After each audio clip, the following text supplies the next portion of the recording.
Council President Keeler. Here. Excellent. Everyone is here, and we will start with the first business item, review south of Goodale Development infrastructure improvements. All right, Megan, we appreciate that. Travis, I think has forwarded to everybody an agenda for the meeting and also the engineer's estimate for the project. So I thought maybe we'd start with really just going through the agenda. And I think we probably want to tackle the estimate as the final component of the agenda. So Travis, can you display the agenda so we can just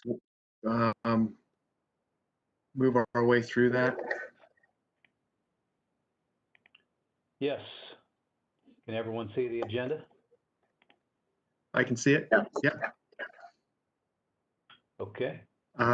And so, yeah, Travis, why don't you just take us through this? Obviously, at any point in time, if there are questions or if there are comments, go ahead and introduce those, and we can slow it down. So, go ahead, Travis. Okay. Well, great. Thank you, everyone, for being here today.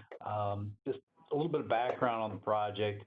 I know we're all familiar with this, but just to kind of go back and look at the history of when we got approvals from Planning Commission for this site. It was 12/19/2018, and for that approval, we were accepted the general overall roadway layout, the utility infrastructure, and the services that were going to be performed. Concepts for grading, which also included the Twin Rivers connection, preliminary plat easements from a concept level.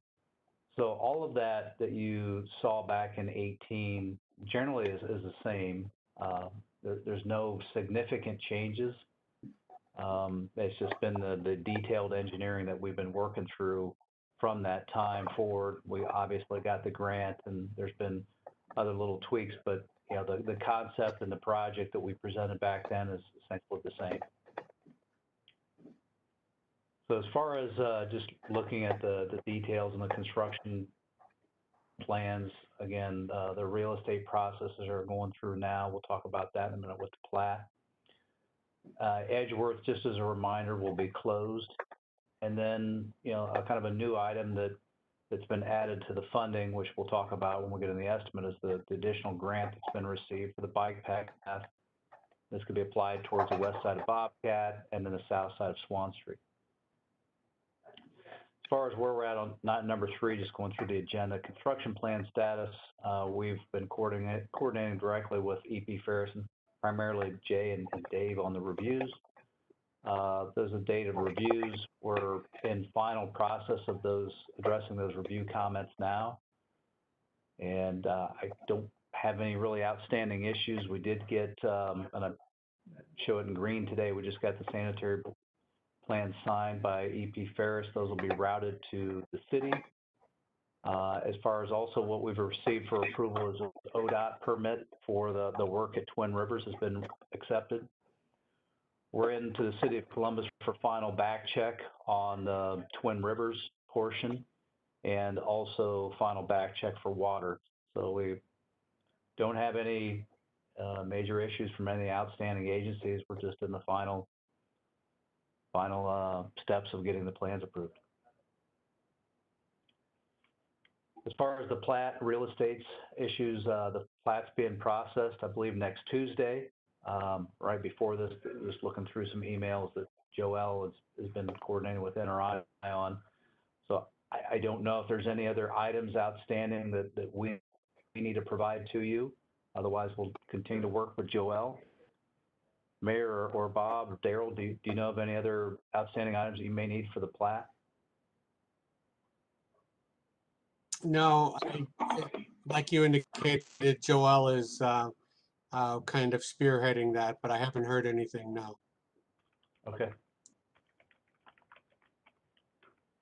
Okay, I'll skip this number 5.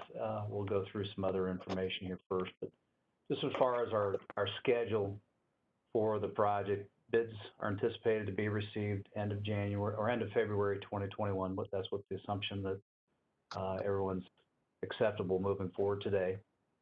The building demo would be completed within 30 days after notice to proceed, again, end of March. And then these other parts that are listed in your estimate, I wanted to walk you through with just a general graphic that was also attached to that document I sent you yesterday. I'm going to flip over to that, and then we can briefly describe some of these items here. So this is more for a construction logistics exhibit, and it's included within the set. This originated between a discussion that we had with Daryl, EP Ferris, Tri-W, and several others of just making sure that we are on the same page with moving forward and how these parts are going to be constructed and when. So the first component, what we're calling part one, that's the blue. That includes Yard Street, Bobcat, and Swan from its westernmost limits over to Edgeworth. That is all we're looking at. That would be completed by the 1st of November. That would also include the roadway connections, and then there's a little bit of signal work that needs to be performed and ramp modifications on the north side of the road. That's what we would call part one. The other component of part one that we're not talking about, or not, it's not part of that blue section, is the storm sewer. Storm sewer outlet will be constructed tying back into the existing sewer that's at the railroad. We've made provisions that, you know, while that work is underway, that we'll have a temporary road for those people to get in and park along Edgeworth. So we're not taking away any parking once we come up right here to the intersection. There's a lot of utility work that needs to happen there. So that's part one. Part one does include that portion of the city's component for the stormwater outlet. Part two then is everything essentially east of Edgeworth. That is the green and the pink and then the blue along Twin Rivers. Now we're telling the contractors that they can't start utility work within those areas. They can do some other grading, and they're going to build some temporary basins. But the reason that we're waiting for that timeline is there's a gas line relocation that shows up here. That is being coordinated right now with Columbia Gas. There's a 10-inch gas line that services Grandview and several other areas beyond Grandview. That's one of their main feeds here, and we have to wait until a proper time for that to be shut down. So we've been coordinating with them on that timeline, and that's why these parts have been broken out accordingly. Then part three is the work on the overhead utility relocation. And we have this broken into 3A or 3B. And that could, a 3A would basically include the aerial relocation along Bobcat and then aerial along the south side of the site. 3B would be undergrounding of all of those telecommunication and power lines all the way to the south side of the site and then come up and go aerial along the tracks. So we're bidding out both options. We'll see what the price comes back as. We have additional, coordination that we need to have with the various utilities as we move forward. But that's our plan, is to get those prices and understand what they are and then make a selection. Part four is the Edgeworth storm sewer work. And that is, again, if our main component of the project is going to build the sewer through the roadway and then stub, as we talked, I think back in late October or November, we would make that stub there. But in the event that we can work through the pricing and funding is available, we have included in the design a storm sewer pipe to come up and tie into Goodale.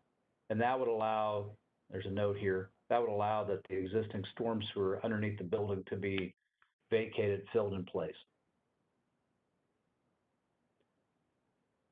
So those are the major components of the project. I know there's a lot of different notes on here, but we just thought that might help you as we start looking at the estimate and talking through the different pieces to it. Are there any questions that we would like to go through with the group or additional information maybe we didn't cover?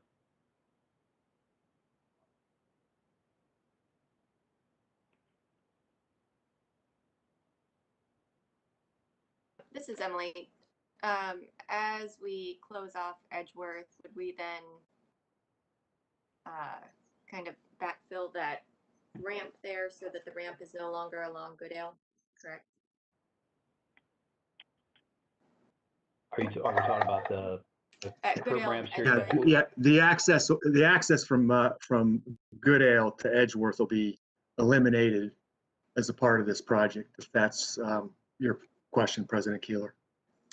It is just making sure that it's clearly marked and the sidewalk reinstated there. So It will be. Thanks. Obviously, a lot of thought's been given to how, the project is phased and I want to compliment Travis and his team for, all the work they've done to get us to this point. One other scope of work that precedes all this that has to happen is the demolition of the existing buildings on the old junkyard site and other buildings on the site that we own. So that's all going to be done as a precursor to the start of this work. So. Do you have an estimate of like a timeline on some of these projects? Like how long is this, all these different phases going to take from start to finish? The area that you see in blue or purple on your screen, President Keeler, is to be done by November, the beginning of November of this year. And that would include, as Travis said, the accesses at Yard Street and Bobcat. There'll probably be some streetscape landscaping, miscellaneous things that aren't complete in November, but the roads will be in place. And then the remainder of the project is due to be complete, what, Travis, July 1st of 2022? That's correct. So that's the overview. And, there's a lot of, I guess, detail in that, but that, I think that achieves the objectives, that we set out. And also, Tri-W is concurrent with this infrastructure project going to be, I believe they're going to be executing, their project, their vertical project. And this timeline and logistics plan is coordinated with that project.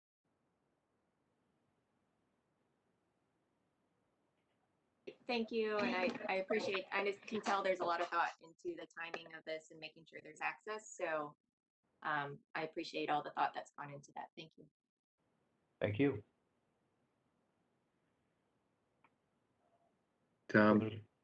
If there's no other questions, Travis, why don't you take us through the estimate? Yeah, go ahead. Take us through the estimate. Okay, so the estimate, again, it follows those various parts. Just make this as big as I can here. It follows a part 1 through part 4.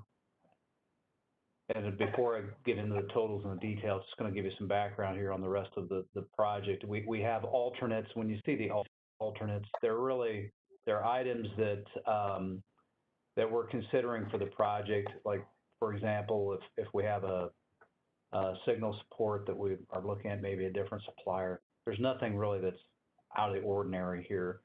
We're looking at a couple different wall types to make sure that we don't have any issues with funding from OPWC. But there's nothing to speak of per se that is different from the alternates that's to the base part of the bid.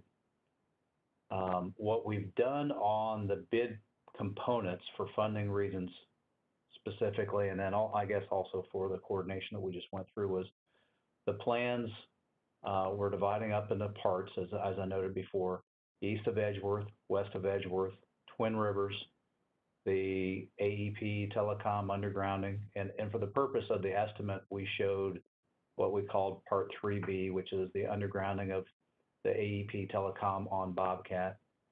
And then we have the alternate storm sewer work in Edgeworth. So let me just speak to each one of these here just real quick and go through the dollar amount. So in this first part, that included, and I'm probably going to flip back and forth here real quick. That included all this roadway work, the storm sewer work, et cetera, that I had spoke of a minute ago. It includes this portion of the city contribution for the storm sewer outlet to the river or to the railroad. It also includes that bike path along the south side of Swan. That's what all that number includes. And we have updated the plans. I know Daryl and I spoke right after the holidays with the good news that you got the grant, and those plans have been updated. The next set that will be shown will include that 8-foot path all the way along Swan down to Twin Rivers. The next component of the bid's really broken into two parts here for part two, one for west of Edgeworth and then the Twin Rivers plans. And it's really because of the plans were divided into two pieces. We didn't give Columbus all the Goodale plans. They just are reviewing the Twin Rivers. We did this mainly for permitting. This part two includes the additional sidewalk that we just spoke of, and it includes all the roadways, utilities associated with that. Twin Rivers includes the widening and then some miscellaneous utility work and a new signal there at Twin Rivers. I already spoke about the Part 3B, the undergrounding of the AEP and telecom on Bobcat.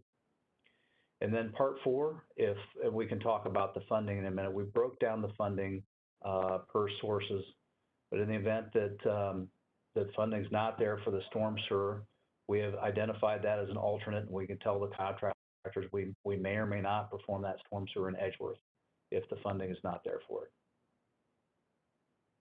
So all of that totals up, and when I say totals, that includes the estimated unit price extension plus a contingency. That's for $11,620,000. Now, when we go back and we look at all the funding that was set up for the project, we had the OPWC loan and grant of 6.1. The new funding for the bike path just recently received from 150. And then the storm. Hey, Travis. Yeah. Hey, Travis, just one note. We talked about this yesterday and you changed it, but it looks like it reverted back. So the grant amount is the larger amount and the loan amount is the smaller amount. Check that. Okay. Yeah. Yeah. The grant is the 4.6 million and the loan is 1.5 million. Okay. I will update that. Thank you.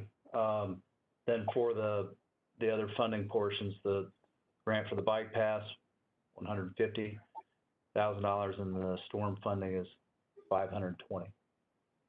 So for the purposes of making sure that the city knew what portions of contribution that were being applied, I put this table together really to help summarize the costs. That part one storm sewer work that we were talking about just previously along the tracks, that's $463,000. Then the bike path, and again, this was the bike path cost. This was a total 8-foot wide shared use path, $220,000. And then if there's a desire to continue with that storm sewer work in Edgeworth and do it as part of this project, $395,000. So those are, potentially city costs if that's how you want to evaluate those. I thought that'd be appropriate to pull those pieces out. They are included within this total up here.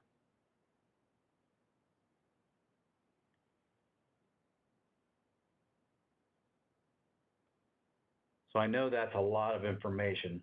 Is there any questions that we want to I have a talk about? question. This is Okay. Megan. So then the balance that isn't OPWC city funded or grant funded is paid by the TIF?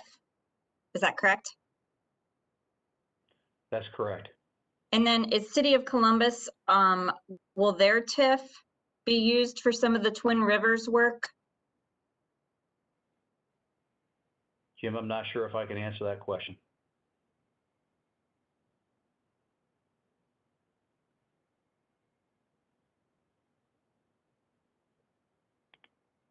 Jim, are you there? Maybe you're on mute. Yeah, I'm sorry. This software defaults to mute, so I apologize for that. It's not clear to me, whether the City of Columbus TIF is able to, whether the TIF boundary includes that area, Megan. So we'll check that. Yeah, it may not. I think it did. I don't think it covered this area, but we'll go back and we'll verify it. Okay, thank you. Mhm.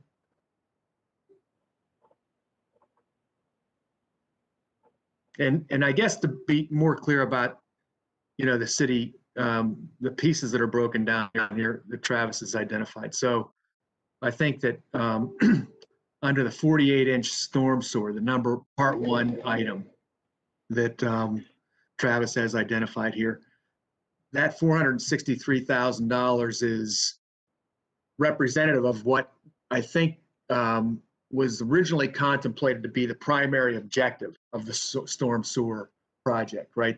And I think there was a funds allocated for that, or identified that the city would be able to apply, that were something in excess of $500,000, I believe, right? Travis is going to show that graphically, I guess, again here. Yeah, correct, Jim. That's the outlet.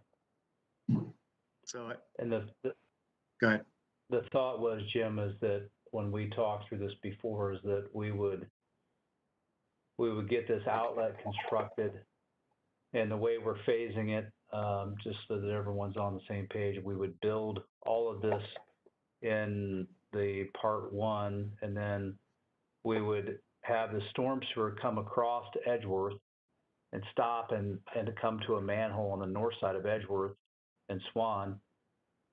If the funding is there, or we decide not to do it in the future, there still is that opportunity where that manhole's there and it could be extended and tied in, and then that line underneath the building could be filled in place.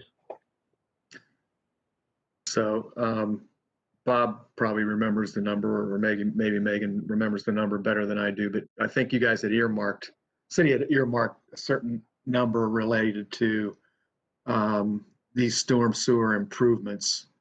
And so, Travis, if we go back to the estimate, let's take a look at those numbers again. So I think that it was right around $520,000. I believe that Pat and Ray, when we did the budget for 2020 in 2019, had said that it would be right around that amount. I can't imagine that Pat would be that close, but it looks like maybe he was. So that $520,000 that was earmarked, I guess, scope to scope matches up with the $463,000 estimate that EMH&T has created. So, so obviously, there's funds to, assuming that the estimate, the bids come in approximate to the estimate, there's funds earmarked for that. The question really gets to be, are there additional funds to pay for the second piece, which is the $395,000 that's at the bottom of the sheet, right? And so, I guess one question, Travis, is how long, or Gary, how long would the city have to make the decision about executing that piece of the scope of the work?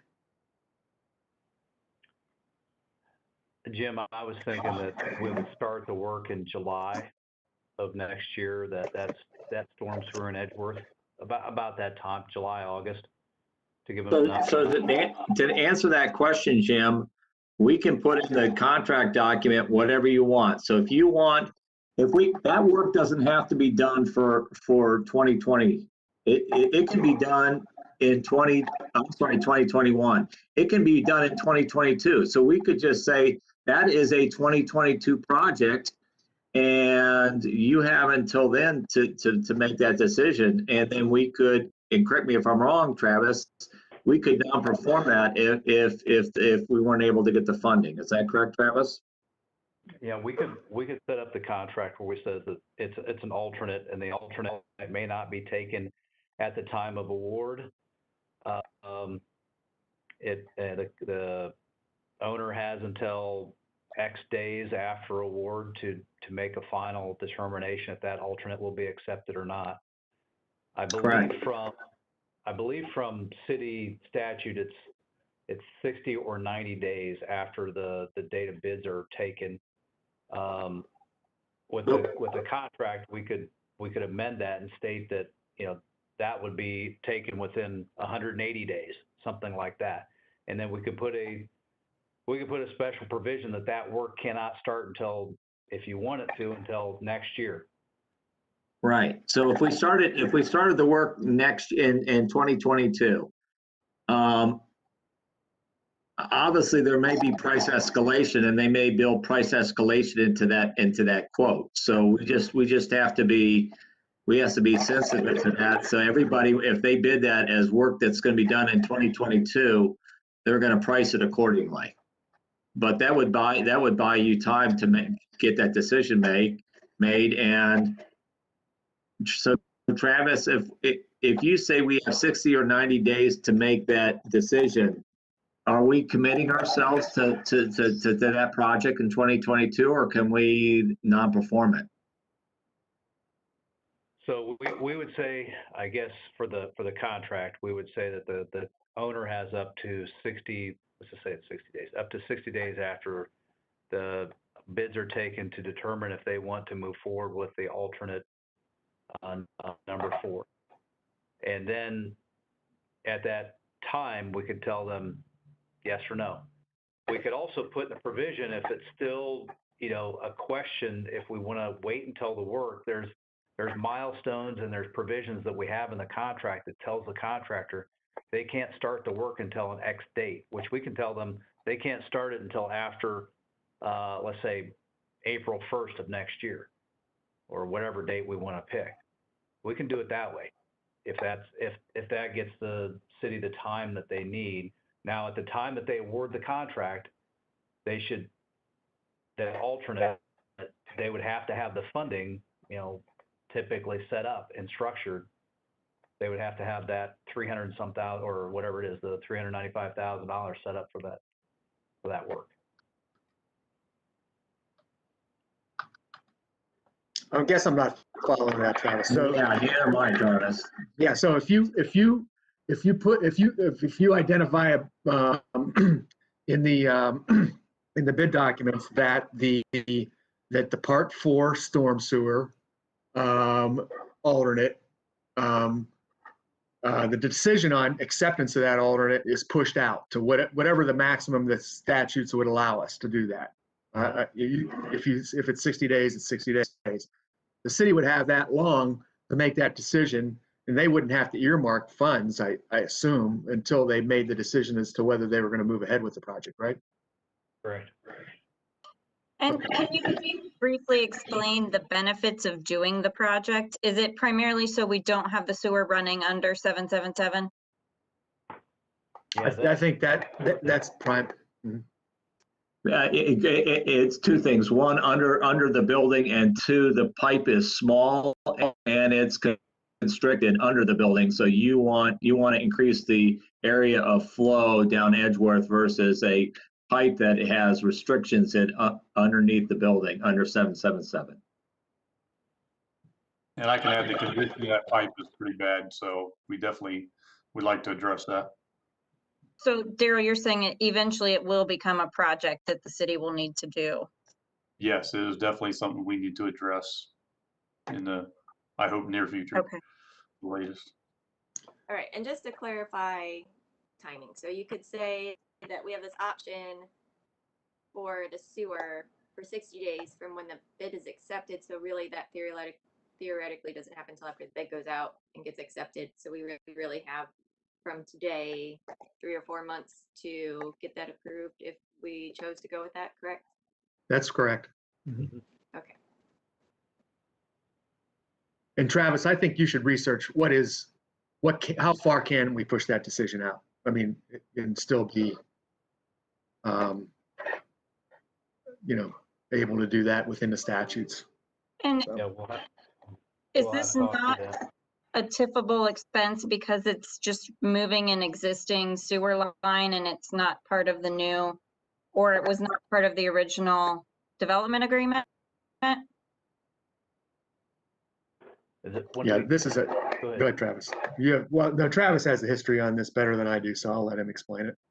Yeah, so originally this sewer was not contemplated to be part of that original agreement. When we got into, in fact, the records that showed where this sewer was located, there was conflicting information once we got into it. This sewer, once we got into trying to find out where it was on the south side of the site and then working with the railroad and others, we did get back into it and televise it all the way up to this structure. We found out, as Daryl was noting, that it's not only in a spot where we weren't sure where it was located, we didn't realize all of it was underneath the building, but it's also in bad condition, and there's a manhole structure right in the middle of the building. So when we were talking through the evaluation and the looking at the videos, we told Daryl, hey, if there's a possibility, it'd be best to move this out of the building for future maintenance concerns.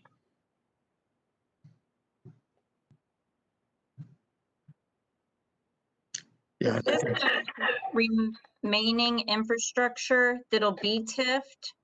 Or there's probably, is there parking, surface parking lot that'll also, that site is currently and will be, from our perspective, Megan, going forward, city right of way. Mhm. Now, it's partially, honestly, it's partially parked. You can see that in the schematic there, or in the aerial, you can see that some of the parking for that 777 Goodale building actually parks on your right of way. Mhm. And I don't think, you know, again, these are all city decisions, but I don't think it's the city's objective to ask that that building owner to eliminate that parking. No, I was asking in general, this entire plan, this $11 million, and a good half of it's covered by OPWC loans and grants and other grants and city money. So that leaves a lot of the approved TIF borrowing available. So I was just wondering how much more will there be after this project is done that will go against the TIF? Oh, well, there's a number of items in that $15 million expenditure, Megan, that were outside the construction project, like the land acquisition for the roads, the environmental, the environmental remediation that's necessary for the sites because of the history of these sites. That kind of stuff was in addition to the base costs. And these base costs are relatively in line with what the original estimates were. I mean, Yeah. So anyway. Okay, perfect. That's just what I wanted to know. This isn't it. There's other stuff going on There within is, that yeah. 15 million. Yes, ma'am. So, anyway, I think the objective here is to try to give Grandview Heights as much time to make this decision as they can have. And so I guess more research needs to be done on what that length of time would be, Travis. And I'll put that ball in your court. Could you go back to the estimate? Sure. So then at the bottom again. There you go. Appreciate that. So on the bike path piece, that he's identified those pieces separately, but the bike path is going to be executed as a part of this project. So there's $150,000 that's been newly applied through a grant that we got from that you got from the OPWC, and anything in excess of that, TIF will pick up. So the TIF will pay the difference between the 220,000 and the 150. Yes. Grant. Yes. Okay, good to know. So I think the big exposure you guys have is trying to figure out how to deal with that storm sewer, part 4. Yeah, everything that's been described with that storm sewer under the 777 building is also consistent with my recollection of all the discussions that have taken place with Daryl and others. And I think we all recognize that, you know, based on the throughput, the positioning of that sewer line, that moving it away from underneath the building is the right thing to do. So I think that's really the direction that the city should head. I have a question. So by making this larger student sewer, does that help people kind of upstream from the sewer as well, not just people in the direct vicinity? Absolutely. I mean, that's really the primary benefit is that there's a 20, roughly, Travis, you'll have to help me with the details, but there's a tributary area that's roughly 20 acres that is west of this site that is the beneficiary of these improved sewer, storm sewer these improvements to the storm sewer. That'd be great. So kind of that horseshoe area are the beneficiaries mostly? Travis, I don't know. There's a very detailed study that that we could supply to you, President Keeler, that was the background work to go into, you know, understanding the sizing of the sewer and everything. And that describes the area that's the beneficiary. It's primarily west of Northwest Boulevard and you know, obviously north of Goodale. That area there is the primary beneficiary. Yeah. So, I hey, have Trav, many emails on that area, so I'm pretty sure our residents in that area would be in support of this project. hey, Travis, correct me if I'm wrong, but if you could zoom in there to Edge Hill and Goodale Boulevard. There's a chamber, correct me if I'm wrong, Travis, but there's a chamber where the existing storm system on Goodale ties into the sanitary right there on the north side of Goodale. Yes. And so what happens is when that storm system overflows, and it has overflowed, it would go into the sanitary pipe, correct there? Correct me if I'm wrong. Is that correct, Travis? Yes, that is correct. There's a weir right there that. Right. And so by doing this, we hope that solves that issue. But right there on the south side of the Hofbrau house, there's a weir that when the storm system overflows, the storm water flows into the sanitary system as a relief. And again, this was done years ago for some way of relieving the flooding that must have happened in this area way back when.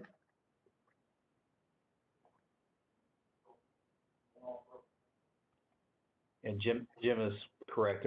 We did a detailed study for Daryl and provided that. We can include that for anyone that would like to see it. It has all the information and references to this existing pipe that everyone was speaking about here just a minute ago. Thank you for that added detail, and if it's easy to send, I'd love to see it. So. Okay.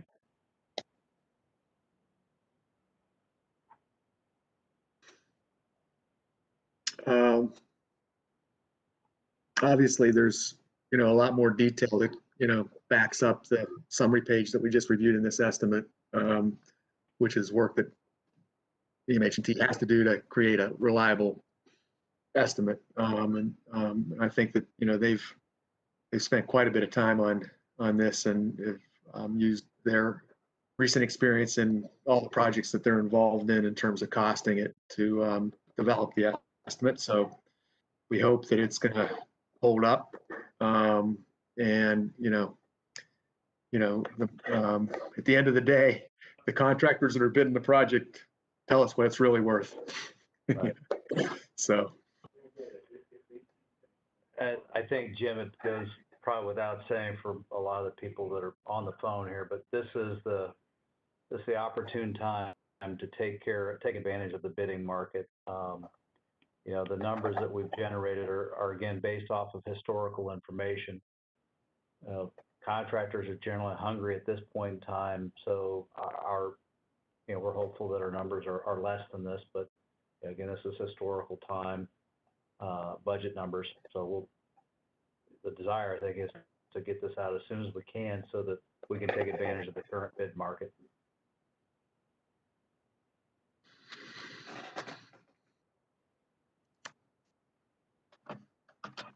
Okay.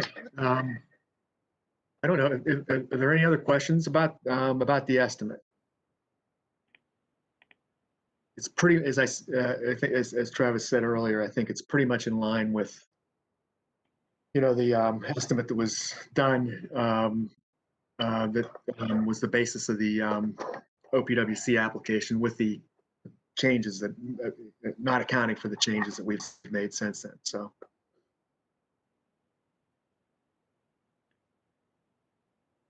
So really our next step is to continue these discussions with the private utilities. Gary and I have been talking to them on a regular basis, make sure that they're moving forward with their plans, because they have a piece to this as well. It's not part of those dollar amounts, but we will continue to work on that.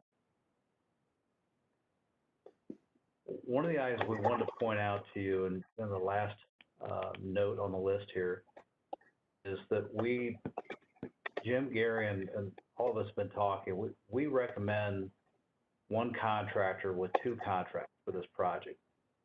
So that would mean the Site L work that was previously approved by the Board of Control, and then the south of Goodale be all one project. And we feel that there's some opportunities to maximize the dollars here as much as possible. That's why we suggested to include those plans together and sell it as one contractor and just have two different contracts. I wanted to see if there's any questions to that. Yeah, I'll say it maybe in a little bit different context. So, you know, the Board of Control in November approved the infrastructure improvements associated with the second phase of the MI development that is at the northern end of Grandview Yard. And we see benefit in combining both scopes of work in this bid package so that we can take advantage of the economy of scale. And so I think, you know, we feel like that it makes a ton of sense to do it that way rather than bidding them separately. And then ultimately the contractors will have to break out the prices for the two scopes, and the city of Grandview Heights will contract in two separate contracts with that contractor for one for the, Travis calls it Site L, which is the MI site, and then the second is the south of Goodale project, which we just reviewed. Hey, Jim, just one correction. Nationwide, according to Gina, Nationwide will contract with the Site L site. We'll pay, contract and pay the contractor for that, because that is not an OPWC funded project. Okay, that's Only the OPWC funded projects will be contracted through. So there'll be two separate contracts, and one's OPWC funded and one is just pure TIF funded.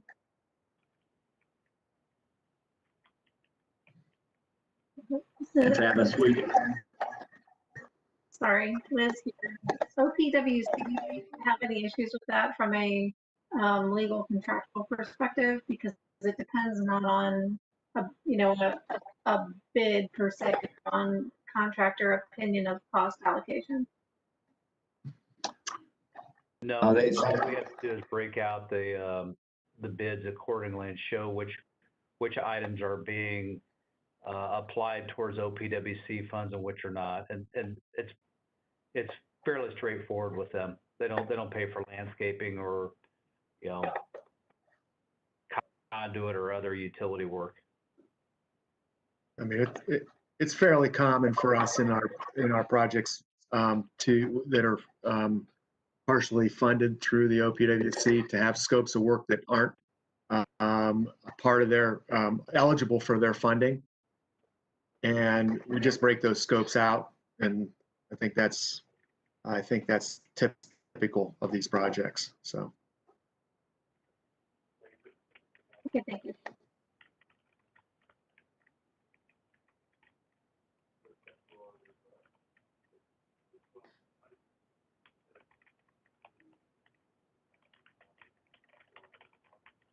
Okay. Travis, did you have anything else? No, I just wanted to check to see if there's any questions, or if not, I guess the request would be to the group to allow us to move forward and go out to bid next week. Thank you for the comprehensive presentation. I appreciate the attention to the maximizing the sources of funds and the efficiencies created there. I don't have any questions, and I'll move to approve. I would second, just with the provision that sewer line be at least 60 days option that you had talked about, so that there's an opportunity for council to discuss that. Okay. All in favor? Aye. Aye. Okay. Travis, I was gonna send you an email on this, but as long as everybody's on the call, I want to thank you for, you know, how complete this is and for sending it to us yesterday. The mayor and I talked earlier in the day, you know, reviewing some of that, and your explanation tonight just helped clarify what was already said. So nice job. Yeah, Thank you. Travis, I can validate that Travis has been burning the candle at both ends on this, so we appreciate his hard work. I'll pass that along. There's been a couple of us here, so I do appreciate that response. Okay, well, we appreciate that, and we'll move forward, and obviously we'll keep you informed as we move through, you know, the bidding process. Obviously, you'll see the results of the bids, and then ultimately, you know, we'll collaborate about, you know, getting into contract, you guys getting into contract on the South of Goodale stuff, and us getting into contract for the MI site. Thank you all for all your hard work on this. We appreciate it. Thank you.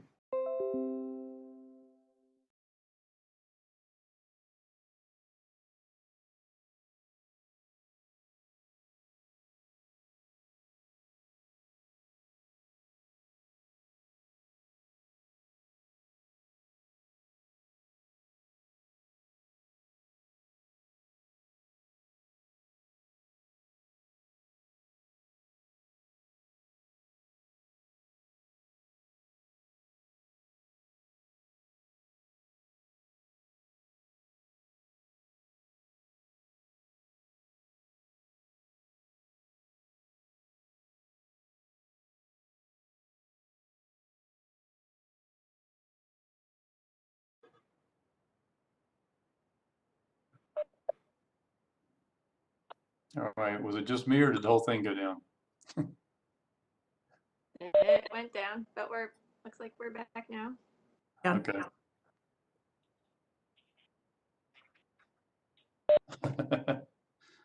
All right, Megan, let me know when you're ready. I don't see Megan on here. I'll wait a second. She needs to sign back in too.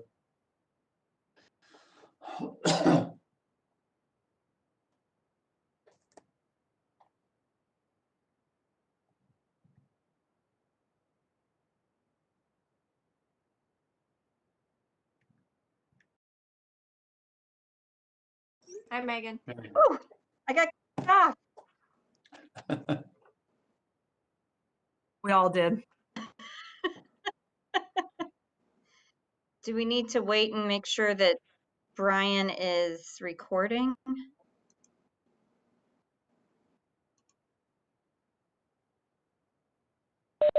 It's recording. Thank you. Thanks, Brian. Okay, Daryl, would you like to go over the pricing for the stores adapters? All right, we're looking to purchase the 240 stores hydrant adapters. These are adapters that go on every fire hydrant. So it's kind of a quick connect, universal connection for fire hoses for the fire department. It also is universal for neighboring fire departments when they come in to help us. So everybody can easily hook to the hydrants. They also prevent damage to threads with multiple uses. And they, like I say, it's a quick connect and it's a tight connection when they do these. When Greg came in, this is something we talked about, and he was interested in getting these on the hydrants. We just recently installed the ones in Marble Cliff, so we want to get these on, obviously as soon as possible. We get these on all our hydrants, and it will cover every hydrant we have in town. We got 3 quotes, Core and Main, Findlay Fire Equipment, and American Fire Supply. You can see the numbers. The Core Main had a bunch of added costs, and I copied you on the quotes. So the lowest bid we had, which gives us everything we need, they met the specs, was the $37,920. We did budget $46,000, so there's plenty of money here to go ahead and move ahead to do these. So we're looking for approval for the $37,920. If you got any questions, I can answer those. Greg's also on here in case you want to know something more technical about fire hydrants and hose connections. I think your quotes were pretty self-explanatory. I think the need is a good one to make sure that it's a universal connection, and I would move to approve. Second. All in favor? Aye. Aye. Okay. Daryl, could you please review pricing for Kubotas from the service department? All right. As I call it in the memo here we sent out, we are replacing 4 of our John Deere Gators that we currently use. This is what we call our refuse collection vehicles. These are the buggies we call them most of the time that are able to get back in the alleys and back driveways and things to collect trash. We had switched originally to starting to try to use John Deere's. We did have Kubotas before. The John Deere's are not holding up suspension wise. The front ends, we're having to do a considerable amount of maintenance and work on them. We thought they were heavier duty, but they are not holding up well. So now we're looking at replacing 4 of those and going back to the Kubotas, which seem to have held up better previously. That includes the poly dump bed that goes on it, light bar, and the radios that go in those for the guys. So we do add lights to it. We change the back bed and put the larger dump bed on these also. This is from the state bid list, so we don't have the 3 or 4 quotes.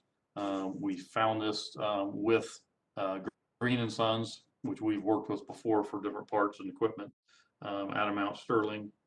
It's a total for the 4. Well, the individual cost of 24, 425 with all the added fixtures. We budgeted 27, so we're well under the budget with a total cost of $97,700.60. So we're looking for approval to move ahead with that And purchase. if I remember correctly from the budgeting process, we're going to repurpose 1 or 2 of the John Deere's in the Parks Department because it'll work for their purposes, right? Right. They can be used for those type of things. We're just running to the parks and weed eating and hauling some stuff like that. Our problem is turning in driveways, up and down curbs, those approaches and stuff. The front ends, the suspension has been the biggest problem, and a few other things too, but that multiple times I've got in the shop and see the little front end laying on the ground where they tore these things apart, rebuilding them. So they'll work fine for the other uses.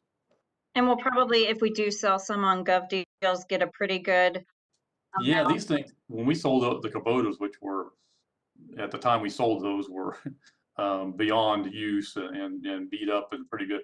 I was amazed at the price these things do go for when we put them on Gov Deals. So they go extremely high. And just to reiterate, we originally switched to these hoping they would last longer. That experiment did not work, so that's why we're going back to the other ones, correct? Right. Well, I love things that are under budget, so I would move to approve. Second. All in favor? Aye. Aye. Aye.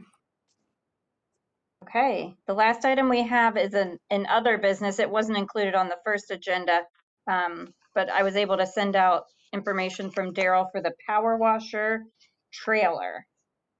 Yeah, this is something, we started doing well, we have done it for some time, painting curbs. We have to do that every summer, and other things, a lot of other things. We're gonna share this with the park department so they can use it in the parks, shelter houses, cleaning playground equipment, those type of things. One of our primary thing is we do a project each summer. We go around and clean the curbs that we gotta paint yellow. You need to power wash those good before we do them, or the paint does not hold up. So it'll be used heavily for those type of things.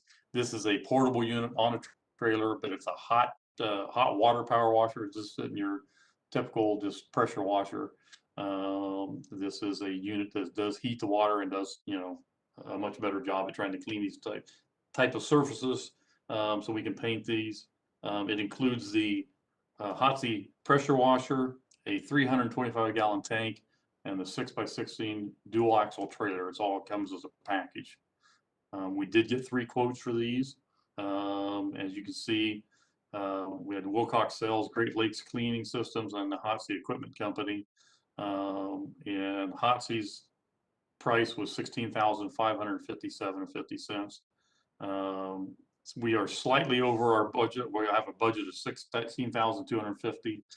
So we're off by $307.50, which we have in other funds, equipment maintenance, equipment type funds, capital funds, that we can pull some money aside without hurting one of those funds, just to cover that other 307 with no issue. Thanks. I just have a quick question. Is this piece of equipment something that we've rented previously, or is this a second one or an upgraded one? What's the status of having this equipment? We've used, we kind of had a jury-rigged power washer. This wasn't a hot water power washer, that we would take out on site and try to do the same work, and it just didn't do as good a job. So it's definitely an upgrade. We've done something similar before, but this would definitely be an upgrade. And again, with having all-in-one big unit on the trailer, portable trailer, it can be used for ready to go multiple different uses. And again, parks, I think, will get quite a bit of use out of it also. Great, thanks. I would move to approve. Second. All in favor?